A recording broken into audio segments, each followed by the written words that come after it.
Hi hello ನಮಸ್ಕಾರ. ನಾನು ನಿಮ್ಮ ಟ್ರೇಡ್ ಕಿಂಗ್, ನಾನು ಕನ್ನಡಿಗ ಯೂಟ್ಯೂಬ್ ಚಾನಲ್ಗೆ ಸ್ವಾಗತ ಸುಸ್ವಾಗತ. ಸೊ HDFC ರಿಲಯನ್ಸ್ ಇವೆರಡು ನಮ್ಮ ಒಂದು ನಿಫ್ಟಿ ಆಗಲಿ, ಸೆನ್ಸೆಕ್ಸ್ ಆಗಲಿ, ಬ್ಯಾಂಕ್ ನಿಫ್ಟಿ ಆಗಲಿ, ಅದಕ್ಕಿಂತಲೂ ಹೆಚ್ಚಾಗಿ ನಿಫ್ಟಿಗೆ ಒಂದು ಒಳ್ಳೆ ರಗಡ್ ಸ್ಟಾಕ್ಗಳು. ಎಂದು ನಿಫ್ಟಿ 50 ಸ್ಟಾಕಲ್ಲಿರುವಂಥ ರಗಡ್ ಸ್ಟಾಕ್ಗಳು. ಆ ಒಂದು ಒಳ್ಳೆ ಪರ್ಫಾರ್ಮೆನ್ಸ್ ಬಂತು. Q3 ರಿಸಲ್ಟ್ ಬಂತು. ಇಯರ್ ಆನ್ ಇಯರ್ ಒಳ್ಳೆ ಪರ್ಫಾರ್ಮೆನ್ಸು ಮಾಡಿದೆ.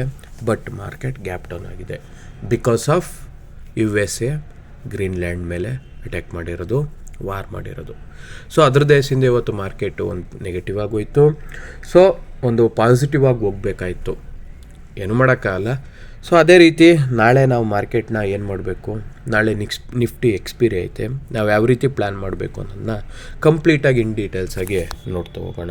ಸೊ ನೋಡೋಕ್ಕಿಂತ ಮುಂಚೆ ನಾನು ಡಿಸ್ಕ್ಲೈಮರ್ನ ಕೊಡ್ತೀನಿ. ನಾನು ಯಾವುದೇ ಸೆಬಿ ರಿಜಿಸ್ಟರ್ ಅಡ್ವೈಸರ್ ಅಲ್ಲ. This video only for purely educational informational purpose ಆಗಿರುತ್ತೆ. ಇದ್ಯಾವುದೇ ಬೈ ಆ್ಯಂಡ್ ಸೆಲ್ ರೆಕಮೆಂಡೇಷನ್ ಅಲ್ಲ. ನಿಮ್ಗೆ ಯಾರಿಗಾದ್ರೂ ನನ್ನ ಟೆಲಿಗ್ರಾಮ್ ಚಾನಲ್ ಜಾಯ್ನ್ ಆಗಬೇಕು ಅನ್ನೋರು ಇದ್ದರೆ ಹೋಗಿ ಜಾಯ್ನ್ ಆಗಿ. ನೋಡಿ, ನಿಫ್ಟಿ 50 ಚಾರ್ಟು ನಾವು ನಿನ್ನೆ ಡಿಸ್ಕಸ್ ಮಾಡಿದ್ವಿ. ಆ್ಯಕ್ಚುಲಿ HDFC ಮತ್ತು ರಿಲಯನ್ಸ್ ಸ್ಟಾಕು ಒಂದು ಧಮಾಕನೆ ಮಾಡಿದೆ Q3 ರಿಸಲ್ಟಲ್ಲಿ. ಸೊ ಅದನ್ನೆಲ್ಲ ನೋಡಿದ್ರೆ ನಮ್ಮ ಮಾರ್ಕೆಟ್ ಇವತ್ತು ಒಂದು ಒಳ್ಳೆ ಗುಡ್ ಮೂವ್ ಕೊಡಬೇಕಾಯಿತು. ಸೊ ಇಷ್ಟೆಲ್ಲ ಆಗೋಕ್ಕೆ ಮೇನ್ ರೀಸನ್ ಏನಪ್ಪ ಅಂದರೆ, ನಮ್ಮ ಟ್ರಂಪ್ ಅಣ್ಣ ಇದ್ದಾರಲ್ಲ, ಅವರು US ವಾರ್ ಮಾಡೋಕ್ಕೆ ಸ್ಟಾರ್ಟ್ ಮಾಡಿದ್ರು ಗ್ರೀನ್ಲ್ಯಾಂಡ್ ಮೇಲೆ, ಸೊ ಸಮುದ್ರದಲ್ಲಿ.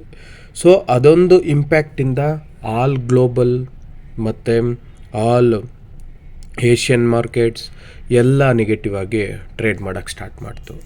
ಸೊ ಅದಕ್ಕೋಸ್ಕರ ಇವತ್ತು ನಮ್ಮ ಮಾರ್ಕೆಟು 180-152 ಪಾಯಿಂಟಷ್ಟು ಗ್ಯಾಪ್ ಡೌನು ಆಯಿತು. ಮತ್ತು ಅದೇ ಒಂದು ರೇಂಜ್ ಬೌಂಡ್ ಮಾರ್ಕೆಟು ಆಯಿತು. ಮತ್ತು ತುಂಬ ಹೈಲಿ ಡಿಕೆ ಪ್ರಾಬ್ಲಮ್ಮು ಸುಧಾ ಆಯಿತು. ಸೊ ನಾವು ಇವತ್ತು ಒಂದು ಟ್ರೇಡ್ ಎಲ್ಲಿ ಮಾಡಿದ್ವಿ, ನಾನು ಕ್ಲಿಯರ್ ಕಟ್ಟಾಗಿ ಹೇಳ್ತಿದ್ದೀನಿ. ಇಲ್ಲಿ ರೀಟ್ರೇಸ್ಮೆಂಟ್ ತೊಗೊಂಡು ಇಲ್ಲೊಂದು ಗ್ರೀನ್ ಕಾಣ್ತಿದೆಯಲ್ಲ, ಇಲ್ಲಿ ಈ ಗ್ರೀನ್ ಕ್ಯಾಂಡಲ್, ಈ ರೀಟ್ರೇಸ್ಮೆಂಟಲ್ಲಿ ನಾನಿಲ್ಲಿ ಕಂಪ್ಲೀಟಾಗಿ ಇಲ್ಲಿ ಟ್ರೇಡ್ ಎತ್ಕೊಂಡೆ. ನಾನು ಇಲ್ಲಿಗೆ ಎಕ್ಸಿಟ್. ಹಿಂದೆ ಮನೇಲೆಲ್ಲ ನಮಗೆ 50-55 ಪಾಯಿಂಟಷ್ಟು ನಮಗೆ ಒಂದು ಪ್ರಾಫಿಟ್ ಆಯಿತು. ಸೊ ಇಲ್ಲಿಂದ ತೊಗೊಂಡೋನು ಇಲ್ಲಿಗೆ ಎಕ್ಸಿಟು. ಇಷ್ಟು ಎಕ್ಸಿಟ್ ಆದಮೇಲೆ ನಾನು ಇವತ್ತಿನ ಟ್ರೇಡ್ ಮಾಡೋಕ್ಕೆ ಹೋಗಲಿಲ್ಲ. ಸೊ ಬಿಕಾಸ್ ಆಫ್ ಇಲ್ಲಿ ನಮ್ಮ ಮಾರ್ಕೆಟು ಒಂದು ಇದೊಂದು ಬಂತು, ಇದು ಫೇಕ್ ಟ್ರೇಡ್, ಫೇಕ್ ಬ್ರೇಕ್ಔಟ್. ಇದು ಇಲ್ಲಿ ಜನನ್ನ ಟ್ರ್ಯಾಪ್ ಮಾಡೋಕ್ಕೋಸ್ಕರ ಬಂದಿದ್ದು. ಸೊ ಮತ್ತೆ ಇದೇ ಝೋನಿಂದ ಮತ್ತೆ ಸೆಲ್ ಆಫ್ ಆಯಿತು. ಸೊ ಇವಾಗ ನಮ್ಮ ನಾಳೆ ಮಾರ್ಕೆಟ್ನ ಪ್ಲ್ಯಾನ್ ಏನಪ್ಪ ಅಂದರೆ, ನೋಡಿ, ಈ ನಮ್ಮ ಝೋನಲ್ಲಿ ಯಾವುದೇ ಒಂದು ಝೋನ್ನ ಬದಲಾವಣೆ ಇಲ್ಲ. ಸೊ ಅದಕ್ಕೋಸ್ಕರ ನಾಳೆ ನಿಮ್ಮ ಮಾರ್ಕೆಟ್ ಪ್ಲ್ಯಾನ್ ಹೆಂಗಿರಬೇಕು ಅಂದರೆ, ಮಾರ್ಕೆಟ್ ಏನಾದರೂ ಇಲ್ಲಿ ಫ್ಲಾಟಿಶ್ ಓಪನ್ ಆಗಿ ಈ ಝೋನ್ ಹತ್ರ ಬಂದು ಒಂದು ರಿಜೆಕ್ಷನ್ ತೊಗೊಂಡು ಈ ರಿಜೆಕ್ಷನ್ ಆಗಬೇಕಾದ್ರೆ ಆ 50 ಮಿನಿಟ್ಸ್ ಬ್ರೇಕ್ಔಟಲ್ಲಿ ನಾವು ಇಲ್ಲಿಂದ ಇಲ್ಲಿವರೆಗೆ ಫಸ್ಟ್ ಟ್ರೇಡ್ನ ಪ್ಲ್ಯಾನ್ ಮಾಡಿ ಫಸ್ಟ್ ಟಾರ್ಗೆಟ್ನ ಅಚೀವ್ ಮಾಡ್ಕೋತೀವಿ. ಓಕೆನಾ? ಸೊ ಇಷ್ಟು ಒಂದು ನಮಗೆ ಫ್ಲ್ಯಾಟಿಶ್ ಓಪನ್ ಆದಾಗ ನಾವೇನು ಮಾಡಬೇಕು ಅಂತ ನೋಡಿದ್ವು. ಸೊ ಅದೇ ರೀತಿಲಿ ಫ್ಲ್ಯಾಟಿಶ್ ಓಪನ್ ಆಗಿ ಬಂದು ಈ ಒಂದು ಝೋನ್ ಹತ್ರ ಮತ್ತೆ ರೀಟ್ರೇಸ್ಮೆಂಟ್ ತೊಗೊಂಡು ಈ ರೀಟ್ರೇಸ್ಮೆಂಟ್ ಹೋಗ್ಬೇಕಾದ್ರೆ ಈ ಝೋನು ಮತ್ತು ಈ ಒಂದು ಝೋನ್ ಬ್ರೇಕ್ಔಟ್ ಮಾಡಬೇಕಾದ್ರೆ ನಾವು ಇಲ್ಲಿಂದ ಇಲ್ಲಿವರೆಗೆ ಒಂದು ಕಾಲ್ ಟ್ರೇಡ್ನ ಪ್ಲ್ಯಾನ್ ಮಾಡ್ಬೋದು.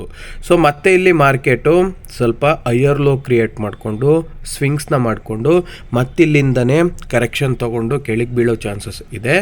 ಅದರ್ವೈಸ್ ಮತ್ತೆ ಇಲ್ಲಿಂದನೇ ಮಾರ್ಕೆಟು ಮತ್ತೆ ರೀಟ್ರೇಸ್ಮೆಂಟ್ ತೊಗೊಂಡು ಕೆಳಗೆ ಬೀಳೋ ಚಾನ್ಸಸ್ ತುಂಬ ಇದೆ. ಸೊ ಕೇರ್ಫುಲ್ಲಾಗಿ ನಾವು ನಮ್ಮ ಟ್ರೇಡ್ ಸೆಟಪ್ನ ನಾವು ಮಾಡ್ಕೋಬೇಕು. ಸೊ ಇಷ್ಟು ಒಂದು ಫ್ಲ್ಯಾಟಿಶ್ ಓಪನ್ ಆದಾಗ ಕಾಲ್ ಸೈಡ್ ಏನು ಮಾಡಬೇಕು ಅಂತ ನೋಡಿದ್ವಿ. ಸೊ ಅದೇ ರೀತಿ ನಮ್ಮ ಮಾರ್ಕೆಟ್ ಏನಪ್ಪ ಅಂದರೆ, ಫ್ಲ್ಯಾಟಿಶ್ ಓಪನ್ ಆಗಿ ಪುಟ್ ಸೈಡ್ ಬರ್ಬೇಕಾದ್ರೆ ಏನು ಮಾಡಬೇಕು ನೋಡಿ, ಇಲ್ಲಿ ಫ್ಲ್ಯಾಟಿಶ್ ಓಪನ್ ಆಯಿತು, ಇಲ್ಲಿ ಬಂದು ಮತ್ತೆ ಹಿಂಗೆ ಹೈಯರ್ಲೋ ಇಲ್ಲೇ ಸೈಡ್ ವೈಸ್ ಮಾಡ್ತಿತ್ತು ಅಂದ್ಕೊಳ್ಳಿ. ಇಲ್ಲೆಲ್ಲೂ ಪುಟ್ಗೆ ನೀವು ಟ್ರೇಡ್ನ ಪ್ಲ್ಯಾನ್ ಮಾಡಬೇಡಿ. ಮತ್ತೆ ಇಲ್ಲಿ ಮೇಲೋಗಿ ಮತ್ತು ಇಲ್ಲಿಂದ ರಿಜೆಕ್ಷನ್ ತೊಗೋಬೇಕಾದ್ರೆ ನೀವು ಇಲ್ಲಿಂದ ಇಲ್ಲಿವರೆಗೆ ಟಾರ್ಗೆಟ್ ಫಸ್ಟ್ ಅಂತ ಮಾಡ್ಕೋಬೇಕು. ಮತ್ತು ಈ ಒಂದು 2 ಝೋನ್ ಇದೆಯಲ್ಲ, ಒಂದು ಮೇಜರ್ ಸಪೋರ್ಟ್ ಝೋನ್, ಈ ಒಂದು ಝೋನ್ ಬ್ರೇಕೌಟ್ ಮಾಡಿ ರೀಟ್ರೇಸ್ಮೆಂಟ್ ಮಾಡ್ಕೋಬೇಕಾದ್ರೆ ಮಾತ್ರ ನೀವು ಇಲ್ಲಿಂದ ಇಲ್ಲಿವರೆಗೆ ನಿಮ್ಮ ಟಾರ್ಗೆಟ್ನ ಅಚೀವ್ ಮಾಡಿಕೊಂಡು ನಿಮ್ಮ ಟ್ರೇಡ್ ಸೆಟಪ್ನ ಮಾಡಿಕೊಂಡ್ರೆ ಬೆಟರು ಅಂತ ನಾನು ಅನ್ಕೋತೀನಿ. ಸೊ ಇಷ್ಟು ಒಂದು ಸಿಂಪಲ್ ಪ್ರಿಡಿಕ್ಷನ್ನು ನಿಫ್ಟಿ ಆಯಿತು. ಸೊ ಅದೇ ರೀತಿ ನಾವು ಸೆನ್ಸೆಕ್ಸ್ನ ಯಾವ ರೀತಿ ಪ್ರಿಡಿಕ್ಷನ್ ಮಾಡಬೇಕು ಅಂತ ನೋಡೋಣ. ನೋಡಿ, ಕ್ಲಿಯರ್ ಕಟ್ಟಾಗಿ ನಾನಿಲ್ಲಿ ಸೆನ್ಸೆಕ್ಸ್ನ ಚಾರ್ಟ್ ಹಾಕೋತಿದ್ದೀನಿ. ಸೊ ನೋಡಿ ಬಂತು, ಈ ಸೆನ್ಸೆಕ್ಸ್ ಚಾರ್ಟಲ್ಲಿ ನೋಡಿ ನಮ್ಮ ಝೋನ್ ಹತ್ರನೇ ಬಂದು ಮಾರ್ಕೆಟು ಬಿಹೇವ್ ಮಾಡಿದೆ. ಸೊ ಎಷ್ಟು ಒಂದು ಪವರ್ಫುಲ್ ಝೋನ್ ಅನ್ನೋದು ನಿಮಗೂ ಅರ್ಥ ಆಗ್ತಿದೆ ಅಂತ ನಾನು ಅನ್ಕೋತೀನಿ. ಸೊ ಈಗ ನಾಳೆ ನಾವೇನು ಮಾಡಬೇಕಪ್ಪ ಅಂದರೆ ನೋಡಿ, ಇಲ್ಲೊಂದು ಟ್ರೆಂಡ್ ಲೈನ್ ಬರುತ್ತೆ, ಇದೊಂದು ಟ್ರೆಂಡ್ ಲೈನ್ ಹಾಕ್ಕೊಟ್ಟಿದ್ದೀನಿ. ಈ ಟ್ರೆಂಡ್ ಲೈನು ಒಂದು ಟ್ರೆಂಡ್ ಲೈನ್ ಆದರೆ ಇನ್ನೊಂದು ಟ್ರೆಂಡ್ ಲೈನ್ ಹಾಕ್ತೀನಿ. ನೋಡಿ ಇದೊಂದು ಟ್ರೆಂಡ್ ಲೈನ್ ಆಯ್ತಲ್ವಾ. ಈಗ ನಾಳೆ ನಮ್ಮ ಮಾರ್ಕೆಟು ಏನಾದರೂ ಫ್ಲ್ಯಾಟಿಶ್ ಓಪನ್ ಆದಾಗ ನಾವು ನಮ್ಮ ಟ್ರೇಡ್ ಸೆಟಪ್ನ ನಾವು ಯಾವ ರೀತಿ ಪ್ಲ್ಯಾನ್ ಮಾಡಬೇಕು. ನೋಡಿ, ಮಾರ್ಕೆಟು ಇಲ್ಲಿ ಓಪನ್ ಆಯಿತು, ಹಿಂಗೆ ಇಲ್ಲೇ ಹೈಯರ್ ಲೋ ಮಾಡ್ತು. ಸೊ ಈ ಝೋನಲ್ಲಿ ನಾವು ಯಾವುದೂ ಟ್ರೇಡ್ ಮಾಡಲ್ಲ. ಸೊ ಬಿಕಾಸ್ ಆಫ್ ಈ ಝೋನಲ್ಲಿ ನಾವು ಟ್ರೇಡ್ ಮಾಡ್ತೀವಿ ಅನ್ನೋದೇ ಆದರೆ ನಾವು ತುಂಬ ಡಿ.ಕೆ ಪ್ರಾಬ್ಲಮ್ನ ಅನುಭವಿಸ್ಬೇಕಾಗುತ್ತೆ. ಸೊ ಬಿಕಾಸ್ ಆಫ್ ನಾಳೆ ಎಕ್ಸ್ಪೈರಿ ಇದೆ ನಿಫ್ಟಿ, ಸೊ ಕಂಪ್ಲೀಟ್ಲಿ ಅನುಭವಿಸ್ಬೇಕಾಗುತ್ತೆ. ಸೊ ನಾಳೆ ಏನು ಮಾಡಬೇಕು, ಈ ಒಂದು ಟ್ರೆಂಡ್ ಲೈನ್ನ ಬ್ರೇಕೌಟ್ ಮಾಡಿ ರೀಟ್ರೇಸ್ಮೆಂಟ್ ತೊಗೊಂಡು ಇಲ್ಲಿಂದ ಈ ಒಂದು ಹೈನ ಬ್ರೇಕೌಟ್ ಮಾಡಬೇಕಾದ್ರೆ ನೀವು ಈಸಿಯಾಗಿ ಇಲ್ಲಿಂದ ಇಲ್ಲಿವರೆಗೆ ಫಸ್ಟು ಟಾರ್ಗೆಟ್ ಇಲ್ಲಿವರೆಗೆ ತೊಗೋಬೋದು. ನೆಕ್ಸ್ಟು ಸ್ವಿಂಗ್ಸ್ಗೆ ನೀವು ನಿಮ್ಮ ಟಾರ್ಗೆಟ್ನ ಇಟ್ಕೊಂಡು ಸೆಕೆಂಡ್ ಟಾರ್ಗೆಟ್ ಅಂತ ಇಟ್ಕೊಂಡು ನೀವು ಪ್ಲ್ಯಾನ್ನ ಮಾಡ್ಬೋದು. ಸೊ ಇಷ್ಟು ಸೆನ್ಸೆಕ್ಸು ಫ್ಲ್ಯಾಟಿಶ್ ಓಪನ್ ಆದಾಗ. ಸೊ ಅದೇ ರೀತಿ ಸೆನ್ಸೆಕ್ಸ್ ಫ್ಲ್ಯಾಟಿಶ್ ಓಪನ್ ಆದಾಗ ನಾವು ಯಾವ ರೀತಿ ಪ್ಲ್ಯಾನ್ ಮಾಡಬೇಕು ನೋಡಿ, ಮಾರ್ಕೆಟ್ ಇಲ್ಲಿ ಓಪನ್ ಆಗಿ ಈ ಒಂದು ಟ್ರೆಂಡ್ ಲೈನ್ ಬ್ರೇಕೌಟ್ ಮಾಡಿ ರೀಟ್ರೇಸ್ಮೆಂಟ್ ತೊಗೊಂಡು ಈ ಒಂದು ಝೋನ್ನ ಮತ್ತೆ ಬ್ರೇಕೌಟ್ ಮಾಡ್ಬೇಕಾದ್ರೆ ಅಷ್ಟೇ ನೀವು ಇಲ್ಲಿಂದ ಇಲ್ಲಿವರೆಗೆ ಕ್ಲಿಯರ್ ಕಟ್ಟಾಗಿ ನಿಮ್ಮ ಟ್ರೇಡ್ ಸೆಟಪ್ನ ಮಾಡ್ಕೋಬೋದು. ಸೊ ಇಷ್ಟು ಒಂದು ಸಿಂಪಲ್ ನಿಮ್ಮ ಟ್ರೇಡ್ ಸೆಟಪ್ನ ನಾನು ನಿಮಗೆ ಹೇಳ್ಕೊಡ್ತಾ ಇದ್ದೀನಿ. ಸೊ ಬಿಕಾಸ್ ನನಗೂ ಟೈಮ್ ಇಲ್ಲ, ಸೊ ಅದಕ್ಕೋಸ್ಕರ ಪಟ ಅಂತ ಮಾಡ್ತಾಯಿದ್ದೀನಿ. ನಿಮ್ಗೆ ಬೇಕು ಅಂದರೆ ನಮ್ಮ ಝೋನ್ನ ಮಾರ್ಕ್ ಮಾಡ್ಕೊಳ್ಳಿ, ಅಬ್ಸರ್ವ್ ಮಾಡಿ, ಓಕೆನಾ. ಸೊ ಇಷ್ಟು ಒಂದು ಸೆನ್ಸೆಕ್ಸ್ ಕತೆ ಆಯಿತು. ಸೊ ಅದೇ ರೀತಿ ಬ್ಯಾಂಕ್ ನಿಫ್ಟಿ ನೋಡಿ, ನಿನ್ನೆ ನಾನಿಲ್ಲೊಂದು ಟ್ರೆಂಡ್ ಲೈನ್ ಹಾಕ್ಕೊಟ್ಟಿದ್ದೆ. ಯಾರೆಲ್ಲ ನಿನ್ನೆ ನನ್ನ ವಿಡಿಯೋನ ನೋಡಿದ್ದೀರಿ, ಸೊ ಅವರಿಗೆ ಕಂಪ್ಲೀಟಾಗಿ ಅರ್ಥ ಆಗಿರುತ್ತೆ. ಸೊ ಈ ಒಂದು ಟ್ರೆಂಡ್ ಲೈನ್ ಹಾಕಿದ್ದೆ, ಈ ಟ್ರೆಂಡ್ ಲೈನ್ನ ಬ್ರೇಕೌಟ್ ಮಾಡಿದ್ರೆ ನೀವು ಇಲ್ಲಿಂದ ಇಲ್ಲಿವರೆಗೆ ಪುಟ್ಟ ಟ್ರೇಡ್ನ ಪ್ಲ್ಯಾನ್ ಮಾಡ್ಕೊಳ್ಳಿ ಅಂತ ಹೇಳಿದೆ. ನೋಡಿ, ಬ್ರೇಕೌಟ್ ಆಯಿತು, ಪುಟ್ಟು ಟ್ರೇಡ್ ಹೆಂಗಾಯಿತು.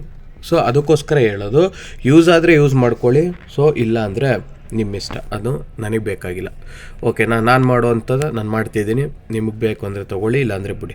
ನಾಳೆ ಏನಾದ್ರು ಮಾರ್ಕೆಟ್ ಇಲ್ಲಿ ಫ್ಲ್ಯಾಟಿಶ್ ಓಪನ್ ಆಗಿ ಇದೇ ರೀತಿ ಹೈಯರ್ ಲೋ ಮಾಡಿಕೊಂಡು ಈ ಒಂದು ಝೋನ್ ಹತ್ರ, ಇದೊಂದು ವ್ಯಾಲ್ಯೂಯಬಲ್ ಝೋನ್ ಆಗಿರುತ್ತೆ, ಈ ಝೋನ್ ಹತ್ರ ಬಂದು ಸಪೋರ್ಟ್ ತಗೊಂಡು ಇಲ್ಲಿಂದ ಮೇಲೆ ಹೋಗ್ಬೇಕಾದ್ರೆ ಅಷ್ಟೇ ಇಲ್ಲಿಂದ ಇಲ್ಲಿವರೆಗೆ ಕಾಲ್ ತೊಗೊಳ್ಳಿ. ಸೊ ಅದರ್ವೈಸ್ ಮತ್ತೆ ಇಲ್ಲಿಂದನೇ ರಿಜೆಕ್ಷನ್ ತೊಗೊಂಡು ಮಾರ್ಕೆಟು ಕೆಳಗೆ ಬೀಳೋ ಚಾನ್ಸಸ್ಸು ತುಂಬ ಇದೆ. ಸೊ ಕೇರ್ಫುಲ್ಲಾಗಿ ನಿಮ್ಮ ಟ್ರೇಡ್ ಸೆಟಪ್ನ ಮಾಡ್ಕೊಳ್ಳಿ. ಸೊ ಅದೇ ರೀತಿ ನಮ್ಮ ಮಾರ್ಕೆಟ್ ಏನಾದರೂ ಒಂದು ಪುಟ್ ಸೈಡ್ ಏನಾದರೂ ನೋಡುತ್ತೆ ಅನ್ನೋದಾದರೆ ನೋಡಿ, ಈಗ ಎಕ್ಸಾಂಪಲು ಇಲ್ಲೇ ನಮ್ಮ ಮಾರ್ಕೆಟು ಈ ಒಂದು ಝೋನ್ನ ಬ್ರೇಕೌಟ್ ಮಾಡಿ ರೀಟ್ರೇಸ್ಮೆಂಟ್ ತೊಗೊಂಡು ಇಲ್ಲಿ ನೋಡಿ, ಇಲ್ಲೇ ಸೆಲ್ಲರ್ಸ್ ಅವರೇ, ಈ ಒಂದು ಸೆಲ್ಲರ್ಸ್ಗೆ ಫಸ್ಟ್ ಟಾರ್ಗೆಟ್ ಇಟ್ಕೋಬೇಕು, ಇಲ್ಲಿಗೆ ನಿಮ್ಮ ಸೆಕೆಂಡ್ ಟಾರ್ಗೆಟ್ನ ಇಟ್ಕೋಬೇಕು. ಸೊ ಮತ್ತೆ ಮಾರ್ಕೆಟ್ ಇಲ್ಲಿಂದನೇ ಕರೆಕ್ಷನ್ ತೊಗೊಂಡು ಮತ್ತೆ ಇಲ್ಲಿಂದ ಮೇಕ್ ಹೋಗೋ ಚಾನ್ಸಸ್ ತುಂಬ ಇದೆ. ಆ್ಯಕ್ಚುಲಿ ICICI ಇದೆಲ್ಲ ಒಂದು ರಿಸಲ್ಟು ನೀಟಾಗಿ ಬರಲಿಲ್ಲ, ಸೊ ಅದಕ್ಕೆ ಬ್ಯಾಂಕ್ ನಿಫ್ಟಿಗೆ ಒಂದು ಹೊಡೆತ ಬೀಳ್ತು ಅಂತ ನಾನು ಅನ್ಕೋತೀನಿ. ಸೊ ಆ್ಯಕ್ಚುಲಿ ಇವತ್ತು ಮಾರ್ಕೆಟ್ ಒಂದು ಒಳ್ಳೆ ಮೂವಲ್ಲಿ ಹೋಗಬೇಕಾಯಿತು, ನಿಫ್ಟಿ ಆಗಲಿ ಸೆನ್ಸೆಕ್ಸ್ ಆಗಲಿ ಬ್ಯಾಂಕ್ ನಿಫ್ಟಿ ಆಗಲಿ. ಸೊ ಇವತ್ತು ಅದೊಂದು ವಾರದೊಂದು ನ್ಯೂಸ್ದಿಂದ ಮಾರ್ಕೆಟೆಲ್ಲ ಕಂಪ್ಲೀಟಾಗಿ ಹಾಳಾಯಿತು. ಸೊ ನಿಮಗಿಷ್ಟ ಆದರೆ ಈ ನಮ್ಮ ಟ್ರೇಡ್ ಸೆಟಪ್ನ ಮಾಡ್ಕೊಳ್ಳಿ, ಅಕಾರ್ಡಿಂಗ್ ಟು ನೀವು ಟ್ರೇಡ್ನ ಪ್ಲ್ಯಾನ್ ಮಾಡಿ. ಸೊ ನಿಮ್ಮ ವ್ಯೂ ನಿಮಗೆ ಬಿಟ್ಟಿದ್ದು, ಇದು ಪ್ಯೂರ್ಲಿ ಎಜುಕೇಷನ್ ಆಗಿರುತ್ತೆ, ಇದು ಯಾವುದೇ ಬೈ ಆ್ಯಂಡ್ ಸೆಲ್ ರೆಕಮೆಂಡೇಷನ್ ಅಲ್ಲ. ಸೊ ನನ್ನ ವಿಡಿಯೋ ಇಷ್ಟ ಆದರೆ ಲೈಕ್ ಮಾಡಿ, ಶೇರ್ ಮಾಡಿ, ಸಬ್ಸ್ಕ್ರೈಬ್ ಮಾಡಿ, ನಿಮ್ಮ ಫ್ರೆಂಡ್ಸ್ಗೂ ರೆಫರ್ ಮಾಡಿ.